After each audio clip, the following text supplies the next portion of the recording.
Reggie, is it time? I guess so. All right, it is time for Masterpiece of the Week. She said, list this. So are you saying that's not your opinion then, Mike? Yeah, I'm not saying we didn't play great baseball. What kind of baseball did we play? We played baseball, and Okay. it's just an opinion on what adjuective or adverb or whatever you want to put on it. It's like what actually is fact, you know? Okay, I got you. Yeah. Masterpiece of the Week is a segment that we do every week in which we revisit some of the funny, stupid, or odd things that have been said on this very program over the last couple of weeks. And Mike seemed pretty excited about this prospect. I think either message me on Twitter or Facebook or one of those things and was like, we're doing it. Oh. How'd that turn out, Mike? Did it go okay? Yeah, I guess I didn't message the right person because nothing happened there. Wait, what were you talking about? I don't know. That's the one thing is sometimes I'll remember. Mm-hmm. Need me to play one more time? Yeah. Think either message me on Twitter or Facebook or one of those things and was like, we're doing it. Was that during the Cowboys game, maybe? Is that the Cincinnati Bengals? Yes, sir. The Bengals. Oh, yeah, that guy messaged you. That's right. Will you wear a Bengals hat or jersey this year if they... I don't mind that. I remember in 88 rooting for Boomer Esiason. I'm left-handed, blonde-headed at the time. He's a blonde-headed, left-handed quarterback. We got the Icky Shuffle going on with Icky Woods. That's like, man, the Bengals. I was rooting for the Bengals in 88 to beat Joe Montana. But, so yeah, I don't mind the Bengals. The Bengals have never threatened the Cowboys at all. So, you know, like if you said, hey, will you wear a 49ers? If you've noticed the teams that I do latch onto, they're not much of a Cowboys rival. I've never latched on to an NFC East team.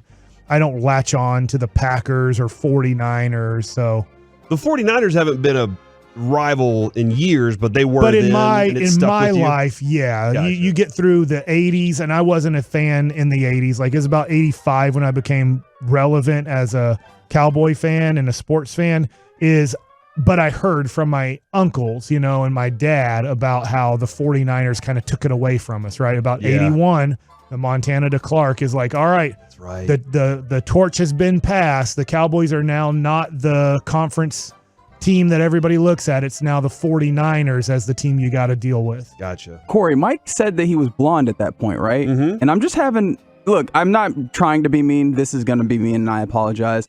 I can't envision Mike with hair.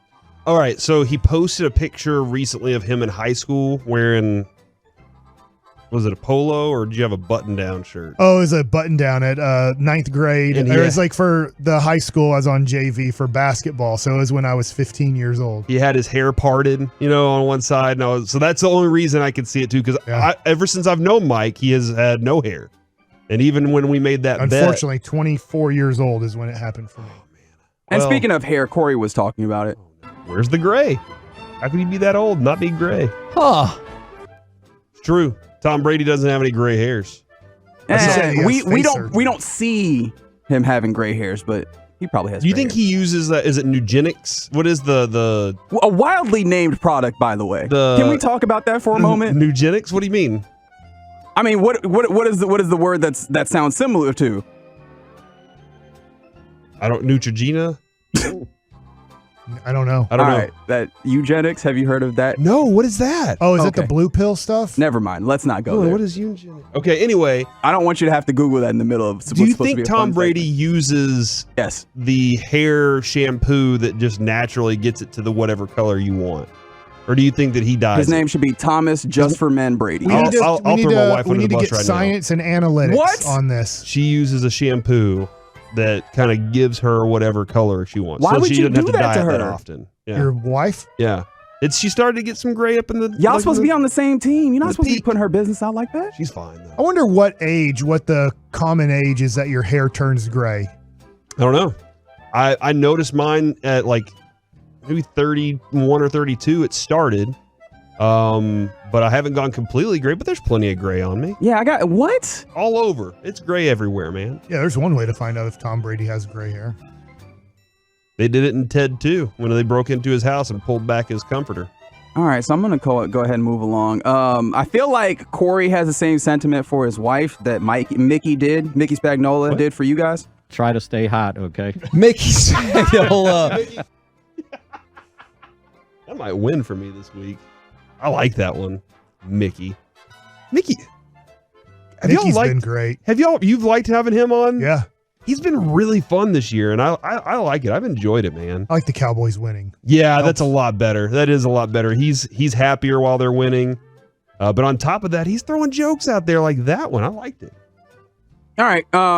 Since we're talking about Mickey, let's throw some more Mickey Spagnola, columnist for DallasCowboys.com. Here we go. You think over the years something will just land in your lap, right? Why did you agree with that? You've never had something just laying in your lap? No, I'm not Urban Meyer. Dude, oh yeah, that's a good point. Sorry, but I just that had to being get that said, joke off. dude, working for the Cowboys, I was talking about this with Fish the other day. He was like, it's really like, it's not difficult. Stories come to you all the time. Like, wow, stories look at him taking shots. Mike, show you see up. these shots? He said, it's not hard to do your job. David Hellman, Nick Eatman, Mickey Spagnola. I think they would admit it. I think they would admit that the Cowboys, like, stories just happen with the Cowboys. Just think about this for a second. Stephon Gilmore was a story. We didn't ask Jerry about it because we had other things to ask this morning. But that was a story. Why? Because the Cowboys. It's always something, man. The Cowboys always I'm not saying that it's not difficult to write the stories or get the quotes or do that part of it. But, man, you don't have to sit there and fry your brain every day coming up with a topic because the Cowboys do it for you. Mike, do you agree with Corey here? I mean, you do have to then make the story interesting. But, yes, the Cowboys storylines, let's be honest, it's not like having to cover the Stars, Mavericks, or Rangers. They make news all the time. Shots. Just shots everywhere. I'm Sorry, shocked. Holman. Shocked by you guys. Eatman. All right. How many men's do they have over there? I don't know.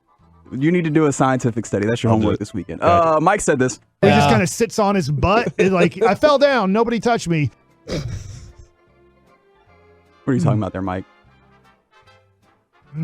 Danny White at the end of his career. Oh, geez. Shots. Just everyone shots. Nobody touched me. Eli was like that at the end of his career. I feel like that's the reason that Tony Romo got his chances. Drew got scared of contact Bledsoe. Yeah. And he was like, screw it. I'm just throwing it away or I'm falling down because I do not want to get hit anymore. Yeah. And Romo was more than willing to take on that responsibility. Yeah. No, you're dead on. I don't know I honestly don't know. Yeah, I think you were talking about the difference between like football players that have clearly played baseball and can slide versus other guys. Like Dak and how he just Dak's not a good slider. I mean, he's doing a good job of protecting his body for the most part this year, but you can tell he never really played baseball. And like when you watch Kyler Murray, Patrick Mahomes, guys like that, they know how to slide. They played baseball. All right. Mike also said this. The Cowboys, according to CBS, are right in the middle, like a thong of your butt crack. Thank you. We didn't have a full understanding of what you were saying until just now. How does that not feel like it's just always a wedgie? You know, like if I was wearing a thong, I'd just be picking at it. Have you all worn a day thong long. before? Nope. Neither have I. Never had the need to. I guess if somebody asked me to, I might. Just because I'd be like, all right, fine. If I bought you a male thong, would you wear it for a day? Not you. No, not well, if what? you bought It doesn't me matter. I'm saving you money. I'm saving you money by buying you a thong. Why would I wear that? Just to see what it feels like. You just wondered what it felt like. You can find out what it feels like. I feel like I know what it would feel like. You can tell us how women feel. There are men out there that wear that, not just women. Jose Canseco wore a thong. Yeah. What? I know that. I've heard about that. Oh, I didn't know that. You didn't know? Oh. No, I'm not going to do it. Okay. I don't need to. Reggie, if I bought you a thong, would you wear it for me? I don't like the way that I'm just going to keep moving along. And finally, Kevin Hagelin, who is not here today, is no longer with us. He can't defend himself on the show for the day. You think Kevin will be our thong wearer? He's not. Yes, Kevin would totally wear a thong. Absolutely. You know what? As a matter of fact, go ahead and order it. I'm afraid We'll if I have it on buy it, he'll Tuesday wear it for like 17 straight years. He never replaces anything. until there's holes in it. Yeah. Oh no, Kevin, this happened on the show. Suzanne Summers does it twice a day. What? Still, she's like Every 80. day? Yeah, she's like, and her husband got some sort of shot that helps Why is him she keep painting up. numbers? She used to squeeze her legs with that Thigh machine. master. Yeah. I'm doing it right now under the table, Corey. Please stop. I'm voting for that because that includes all of us. Yeah, that was a good one. We're It was a team. I think that's fair. Team victory. So we're right just there. going to go ahead and vote for that. That's the winner. Yeah, I think we should. Oh, wow. As a team, we should vote for that one. Good job, team. And I guess that's how we play Masterpiece Kevin League. keeps winning. Yeah, he's really good at this. I don't know why he was looking me in the eyes when he said that the other day. Either. Lick That it was right lips now under the half- table, I Corey. don't lick my lips, Mike. I stopped that after a while. I need to buy you some chapstick and a thong. I'm fine. I don't need a thong and I don't need any chapstick.